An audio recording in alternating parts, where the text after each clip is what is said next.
Polemik pemilu serentak kembali mencuat usai Mahkamah Konstitusi (MK) resmi mengabulkan sebagian uji materi terhadap Undang-Undang Pilkada.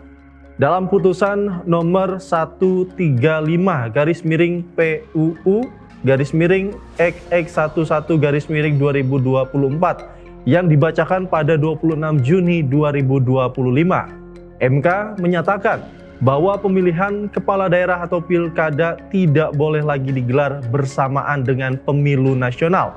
Sebelumnya, Indonesia menganut sistem pemilu serentak total sejak 2019, di mana pemilu presiden, legislatif, dan kepala daerah digelar dalam 1 tahun.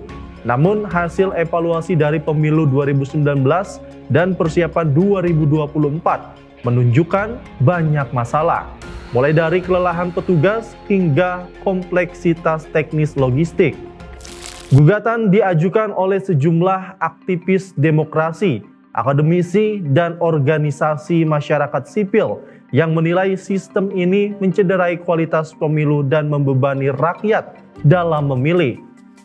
Mahkamah Konstitusi pun mempertimbangkan bahwa pemilu serentak mengurangi efektivitas sistem presidensial dan membuat fokus politik daerah terpecah dengan isu nasional.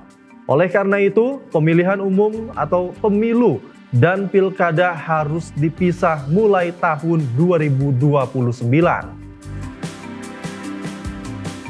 Mahkamah Konstitusi menyatakan bahwa pemilu serentak seperti yang berlangsung saat ini tidak menjamin efisiensi, keadilan, atau kemudahan bagi pemilih dan penyelenggara.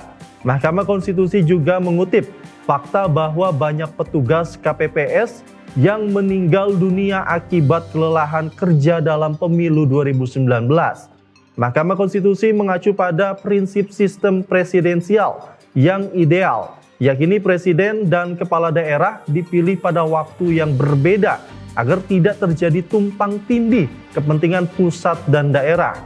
Dengan demikian, Mahkamah Konstitusi menyatakan pemilu presiden dan legislatif tetap digelar serentak nasional pada awal tahun pemilu, sementara pilkada dilaksanakan terpisah di akhir tahun atau awal tahun berikutnya.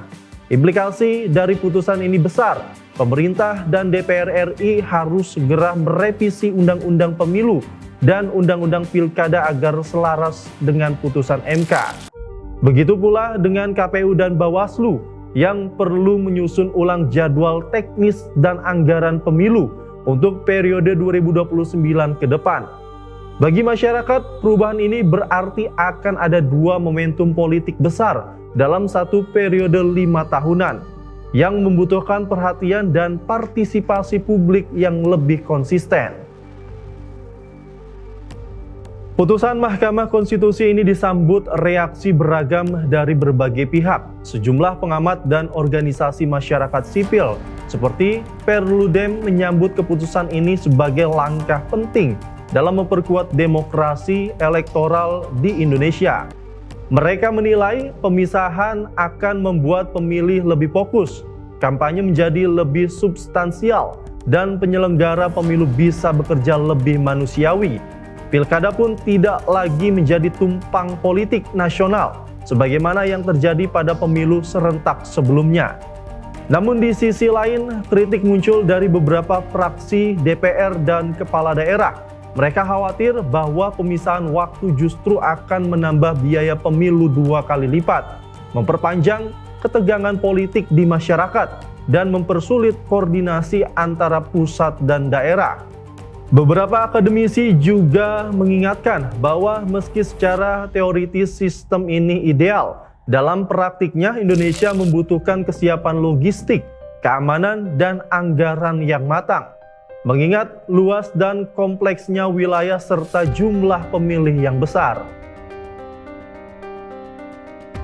Dengan putusan Mahkamah Konstitusi tersebut, seluruh pemangku kepentingan kini dihadapkan pada pekerjaan besar menuju pemilu 2029, revisi undang-undang, penyesuaian jadwal ulang, serta edukasi publik menjadi prioritas utama. Komisi Pemilihan Umum Republik Indonesia menyebut putusan ini dengan menyatakan siap menyesuaikan seluruh proses teknis dan tahapan.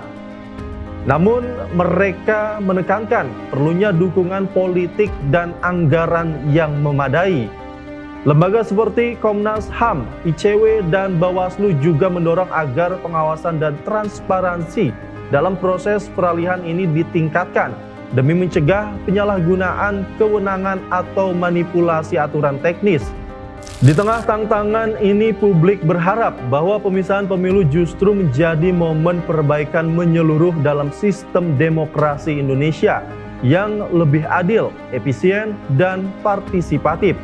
Tahun 2029 mungkin masih jauh, tapi fondasi kepercayaan publik harus dimulai dari sekarang.